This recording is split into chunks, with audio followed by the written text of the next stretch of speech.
Hello, Pete Lockett here. Instalment 2 of our little look at the basic building blocks of technique on the CAJON. For those of you that didn't see the last issue, this is one of the go-to instruments for me on sessions. It's a great instrument to be able to cross bridges and do lots of different musical styles and lots of different ways to integrate different rhythmic patterns into music outside of the traditional musics of Peru and Spain, where this is predominantly found in a traditional setting. So last time we were looking at the basic three tones: the bass tone, the touch tone, and the slap tone or the sharp tone. We're going to just start to build up a few more variations on that. So last time we just had the sharp tone or the slap tone with the right hand. So we're just going to put in an additional left hand accent or slap tone in the basic groove that we finished off with towards the end of the last issue. So we're going to have 1, 2, 3, 4 and.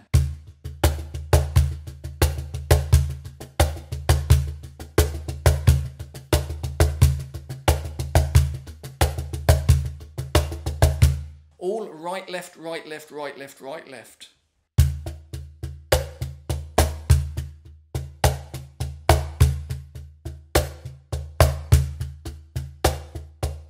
Notice the last slap stroke is coming with the left hand, not the right hand.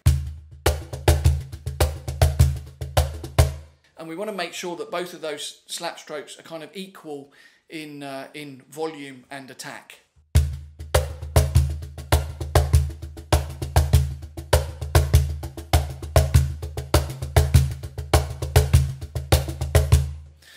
Now, example 2, we had one additional slap stroke in there. And notice how much it changes the feel of the groove.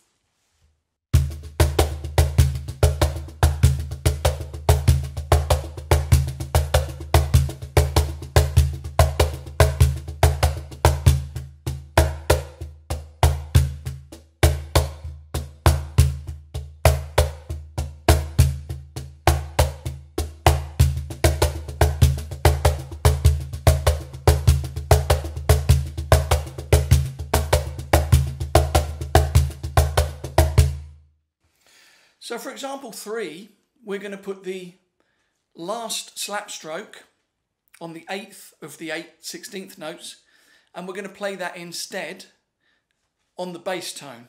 So it will sound like this.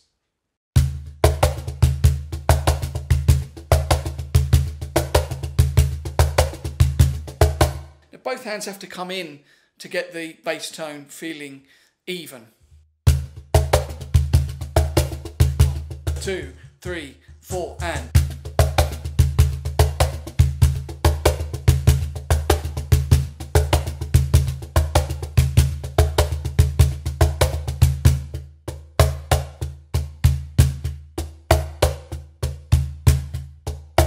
Still right, left, right, left, right, left, right, left.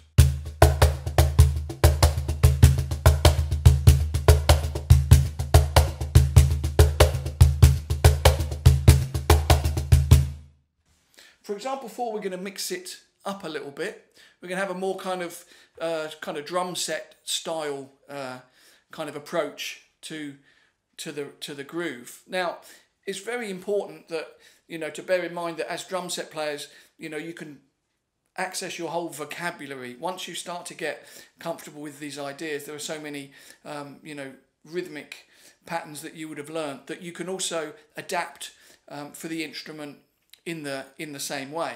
So let's look at example 4.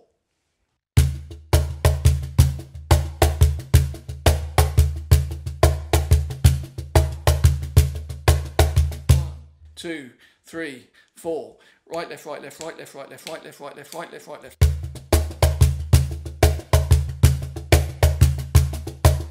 So with this one, all of the bass tones are played with the right hand and all of the slap tones with the left hand.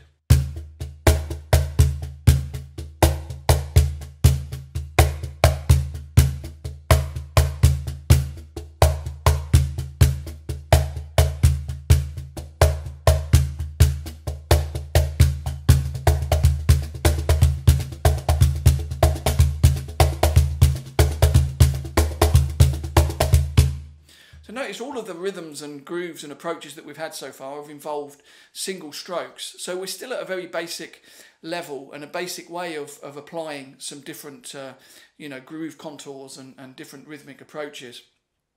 One of the things that we start to find when we look at percussion, very often it's not approached the same way as drum set.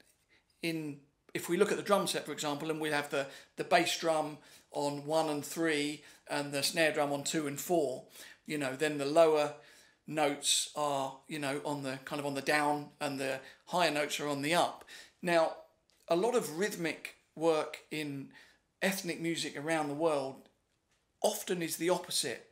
So you'll have the sharp or the snare drum at the beginning of a bar and the bass tones later on in the bar. So you get a kind of completely different perspective of how to approach a groove. Now this is really valuable, even regardless of whether you're learning cajon as a drum set player or bongos or different percussion.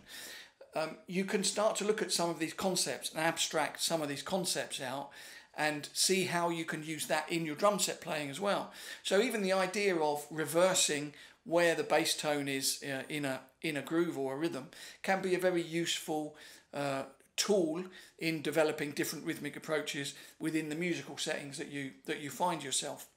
So this is example 5, and notice that the bass tone is not on the downbeat. 1, 2, 3, 4, and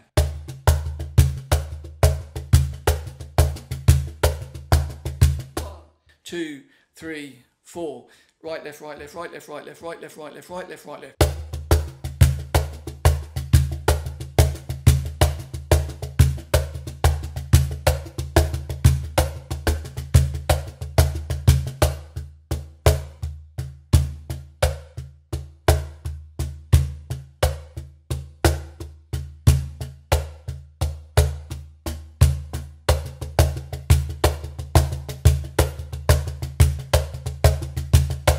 Or we can add an extra bass drum in there. So if we look at example 6, we've got an extra bass tone.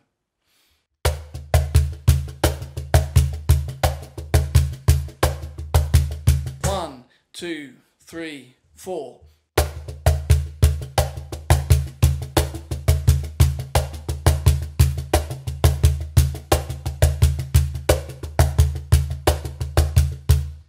Another thing that happens very often with different percussions around the world is a lot of the grooves are played with a little bit of a lilt. So this isn't always appropriate in a modern day non-ethnic idiom where a lot of music is quantized and written to grids. But the lilt thing is a really great thing to add in. Certainly for me as a percussionist, when I go in, it's often to add kind of a live element and a live feel. And some of that is not just simply about the dynamics and the tones and the way that you're playing the instrument, but it's also about the feel and where you're playing it ahead or behind of the groove. So if I'll play a couple of bars straight 16ths without any lilt, and then I'll do some lilt just so you can kind of hear the difference. And we're just going to use that basic example that we've just had.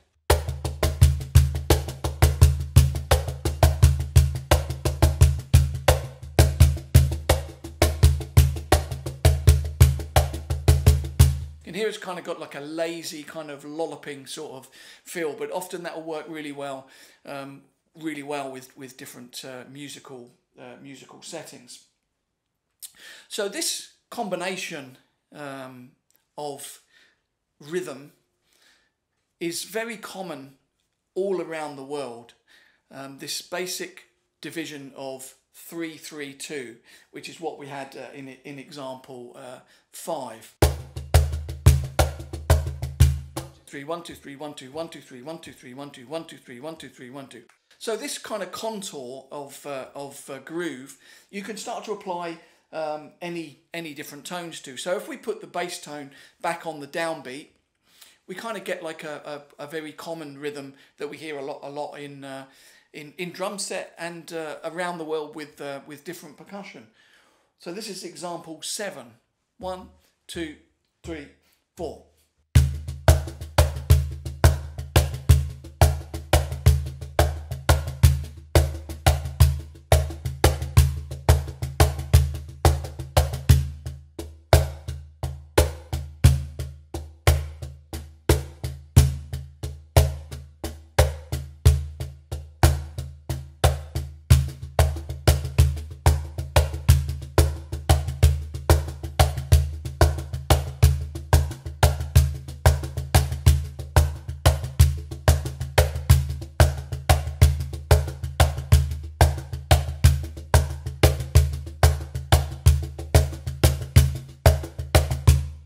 could reverse that and we could start with the slap tone on the downbeat and then have the second of the two, you know, hits in the skeletal structure on the bass tone. So this will involve a bass tone with the left hand.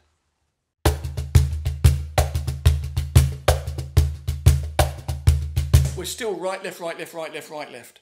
Right, left, right, left, right, left, right, left, right, left, right, left, right, left, right, left.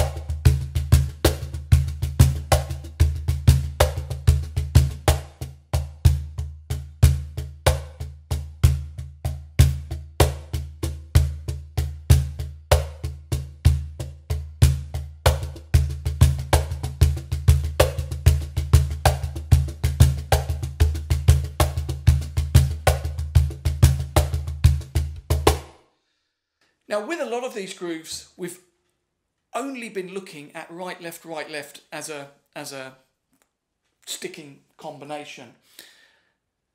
Of course, we could do the same as we do on drum set. We can have different sticking configurations or hand combinations, whatever you want to call it. So this could equally be, instead of right, left, right, left, right, left, right, left, could be right, left, left, right, left, left, right, left, right, left, left, right, left, left, right, left.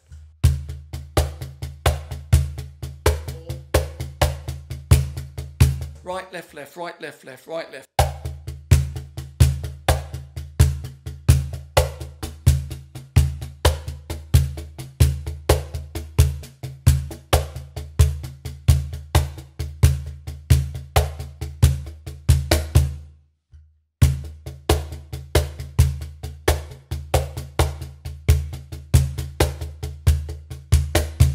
And you can combine any configuration with the right hand, doing either a bass tone or a slap tone, whilst the left hand does only the ghost notes or the touch strokes.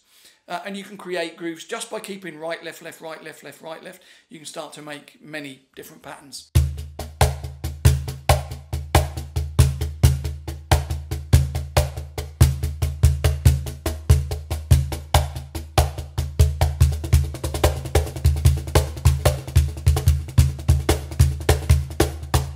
You can put any different combinations together.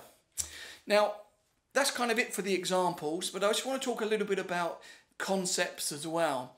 So we've looked at what we can do with just single strokes, for example, on the cajon. There's a whole myriad of possibilities. We can also use different rudiments such as paradiddles, and we can go on to split hand technique and many different things to do you know, loads and loads of variations on techniques and rhythms with the instrument. So I'm just going to show you a little bit just with improvising on a couple of these things. So I'll start just with single strokes. So I'm just going to play only using single strokes so you can see how, you know, some of that can be applied to the instrument in different ways.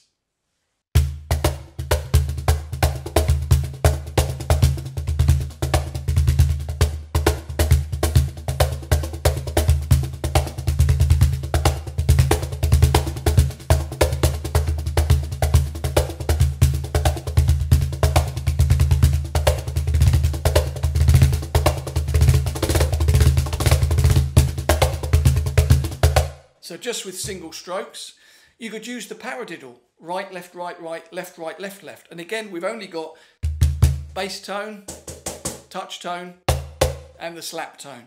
Right, left, right, right, left, right, left, left.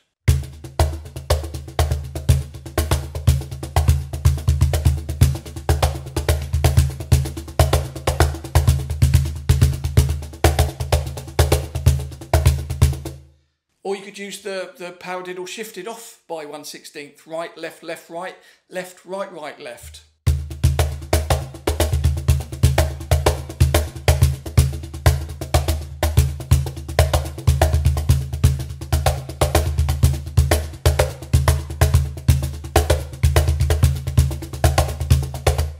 Or you could start to use the split hand technique. The split hand technique comes from India, although we're not going to look at it in depth in this series. Just to introduce you to some of those ideas, it involves splitting the hands into two striking units, 3-fingered striking unit and a 1-fingered striking unit. You can do it with both hands. We're going to start with the left hand.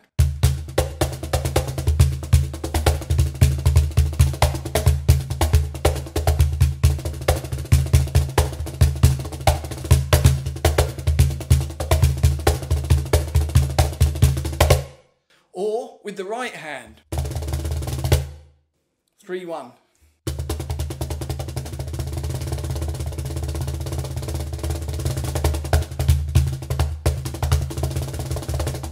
You can kind of get some rolls and different stuff, or split hand technique with both hands and paradiddles and single strokes.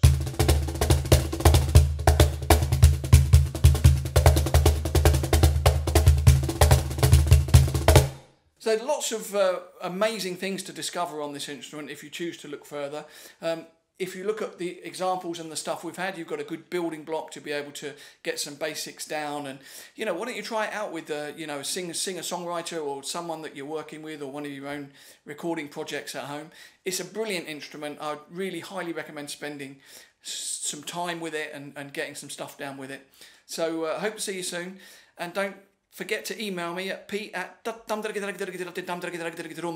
if you've got any questions.